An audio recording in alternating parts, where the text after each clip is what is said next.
Ladies and gentlemen, welcome back to Ms. TV Total Football. A particular team I want to touch base with you guys is Barcelona. Barcelona, they are flying this season and winning with style, winning, coming back from behind as well.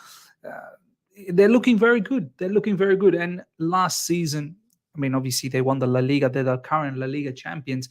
Xavi came into this team, and a lot of people didn't respect Xavi. A lot of people thought this is another case of legends coming back to the football club and potentially, having a detrimental effect. But that hasn't been the case. I knew from the get-go. I was following Xavi before he joined Barcelona, following in the sense as to what he was up to, what was his style of football.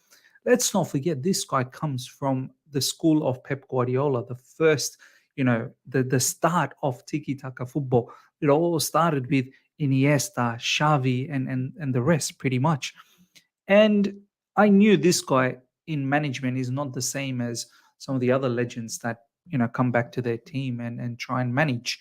So he was in Qatar before this, and he was doing really well. He was playing some lovely football over there, and him coming to Barcelona, you just knew that Barca was going to get that groove back. And look, even though they didn't cause too much you know, pain in the European stage when it came to Champions League football and even also Europa League as well, they ended up being knocked out by Manchester United, if I recall. But in La Liga, they were very strong, and there were some scintillating performances in the El Clasico and all throughout the season as well. And this season, they seem to have added a little bit more finesse, a little bit more quality, a little bit more that the past of Barcelona that we are known for. And one particular player that I want to talk to you guys about is Joao Felix, who's a massive interest to the Chelsea fan base. Should we have made him another offer this particular season, whether it's on a permanent base, whether it's on a loan? Many things to talk about from that perspective.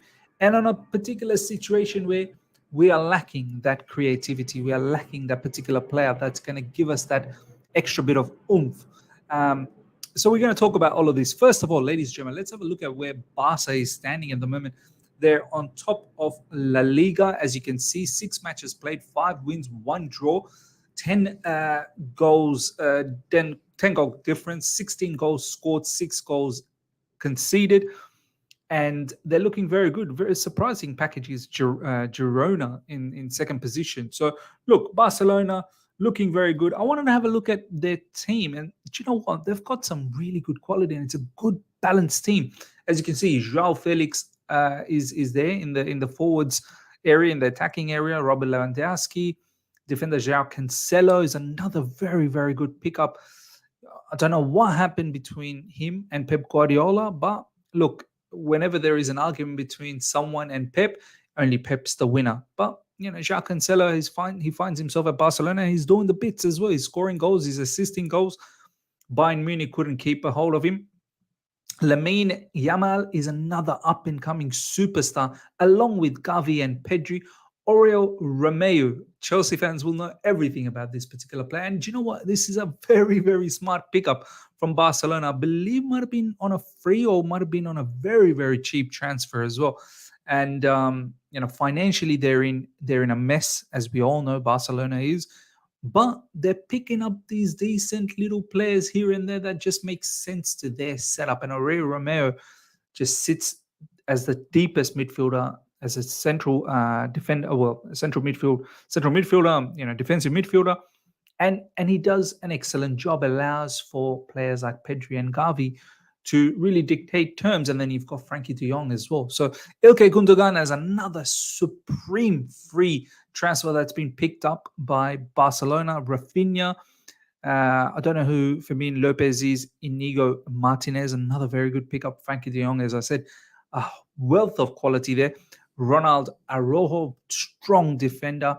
Ferran Torres, Marc-Andre Ter Stegen, Jules Koundé, Sergio Roberto, Andres Christensen, Marcos Alonso, we should all know, and also Christensen, Inaki Torres, Marc Casado, And as you can see, plenty of names there which are extremely interesting, except most importantly, that last one as well, Alejandro Bolder, that left-sided player, left back for them, fullback, is a very, very good player. But as I said, I want to talk to you guys about Joao Felix. Joao Felix, ladies and gentlemen, there's this perception about this particular player that he doesn't work hard. You can see that it didn't work out for him with Diego Simeone at Atletico Madrid.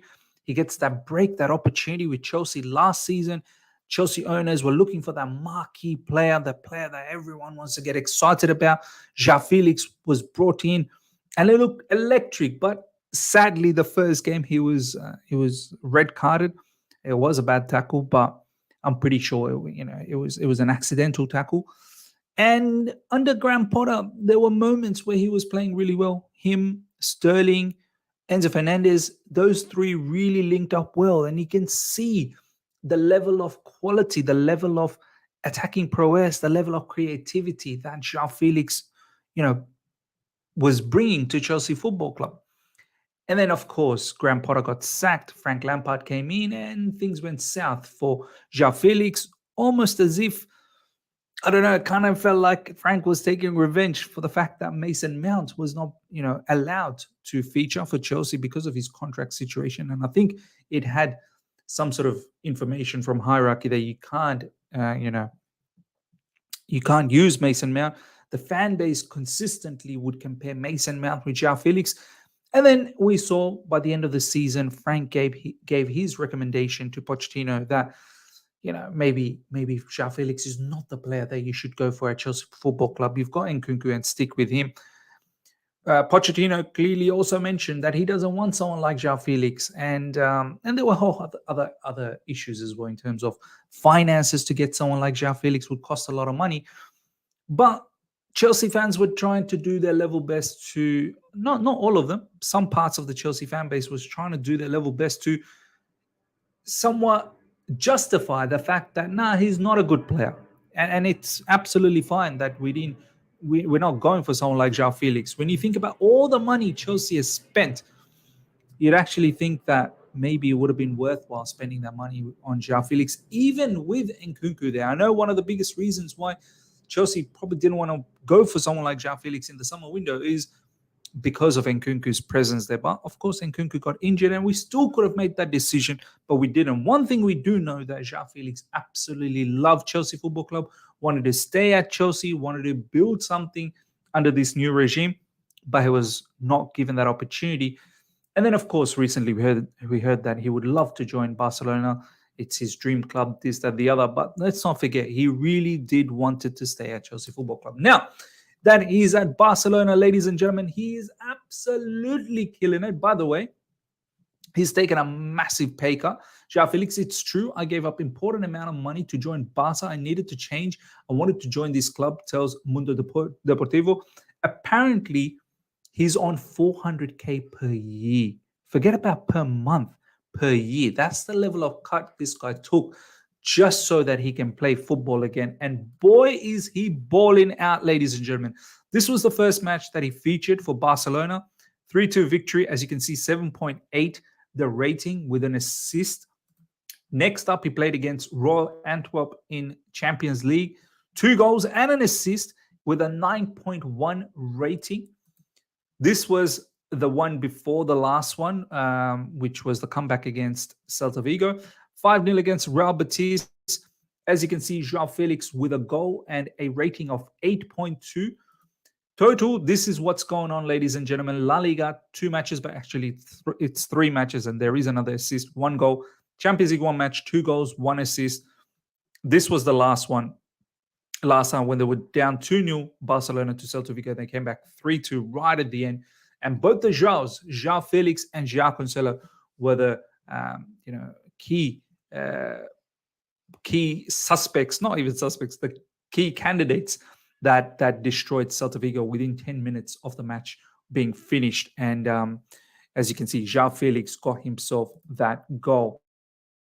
Overall, as you can see, Joao Felix has been operating on the left side, sort of that inside forward area where he would have been sensational for Chelsea Football Club right now. That's exactly where we lack a lot of talent. That's exactly where we lack a lot of presence of high quality footballer. Right now we're using Ben Chilwell. Obviously, last game we used Mudryk.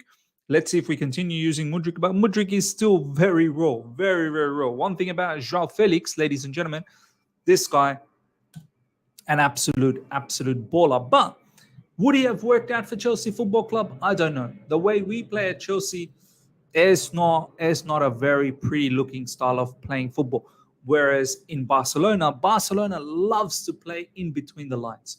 They love to play in between the lines. They love to play the ball through the middle, and they don't always try and go through the sides and whipping, crosses that just have zero purpose to it. Meaningless crosses, unnecessary crosses. That's not what Barcelona is about. Barcelona is about good football, between the lines football, technical players galore. Gundogan, Frankie de Jong, Pedri, Gavi. I mean, no wonder Joao Felix is doing good. And now people will finally get to see all the people out there that consistently slander him. I've always said, don't disregard Joao Felix. I'm not. At the same time, I said I'm not going to lose sleep if he doesn't sign for Chelsea Football Club, or if we don't go for someone like Joao Felix. But at the same time, I would be ecstatic if someone like Joao Felix was a permanent fixture at Chelsea. I think it would have been sensational. But now, for all the people that have been, demeaning him, downgrading him, they will see the real Joao Felix at Barcelona. And Barcelona, ladies and gentlemen, they mean business this season. Yeah, not only in La Liga, obviously La Liga, they're going to be one of the top contenders to win it again, back to back. But in the Champions League, I think they have now got immense quality all over. Last season, they just didn't have that extra bit of, quality in European stage. But I think this season, look out for Barcelona. Whoever gets them in the second round and for the rounds to come down the track, have a close eye on Barcelona, because I think they seriously mean business. And one particular player to look out for is 100% Joao Felix. Ladies and gentlemen, let me know what your thoughts are in regards to this particular topic for Barcelona and Joao Felix. If you're a Chelsea fan out there, how you feeling about Joao Felix not being a Chelsea player at all? Or if you're a Barcelona fan, how you feeling about having someone like Joao Felix for this particular season on loan from Atletico Madrid, where he hasn't worked out, but looks like in Barcelona, this player is absolutely buzzing. Hope you guys have enjoyed this. Smash the like button if you're here for the first time. Subscribe, hit the bell notification to stay in touch with all my content. Very, very close to 1,000 subscribers. So let's get there. Till next time. See ya.